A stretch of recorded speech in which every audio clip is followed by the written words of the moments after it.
आणि यानंतर बघूया, आज जागतिक रेड क्रॉस दिन आहे। कुठल्याही देशामध्ये नैसर्गिक आपत्ती आली तरी सुद्धा निपक्षपातीपणे ही संस्था त्यांच्या मदतीला धावून जाते। या संस्थेच्या कार्याबद्दलच एक रिपोर्ट बघूया।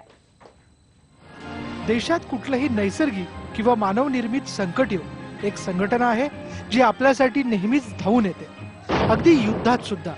रेड क्रॉस आंतरराष्ट्रीय शांततेचं, सद्भावनेचं आणि मानवतेचं प्रतीक।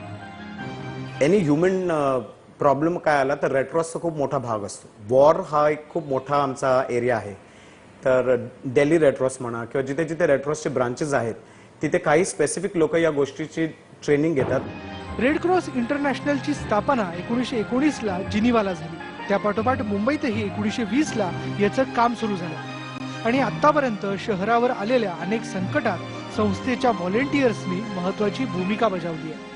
2005 वर्षामध्ये फ्लड आला होता मोठा, तेव्हा खूप मदत केलेली आहे। डॉकयार्ड रोडला बिल्डिंग पडला होता, तिथे पण जाऊन हे केली आणि बँड्राला फायर झाला होता, तिथे पण जाऊन तिने मदत केली।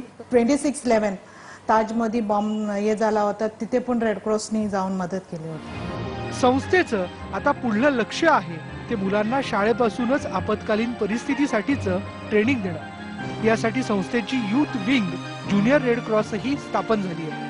मात्र हे सर्व साध्य करण्यासाठी रेड क्रॉसला नेहमीच आपल्या यंत्रणांना सज्ज ठेवावं लागतं। तर पहिला आम्हाला मानसिक प्रिपरेशन करायला लागते, म्हणजे कोणाला त्या गोष्टीतून बाहेर येण्यासाठी जे काही सायकोलॉजिकल स्किल्स लागतात ते रेड क्रॉस देते। आणि रेड क्रॉसमध्ये डॉक्टर्स आहेत, काउन्सिलर्स आहेत, सायकोलॉजिस्ट आहेत, जे पहिला माइंडसेट तुमचं क्लिअर करतात। बचाव कार्यासोबतच शहराला केव्हाही गरज पडल्यास रक्तपुरवठा करता यावा यासाठी संस्थेकडे शहरातली सर्वात जुनी ब्लड बँक देखील आहे।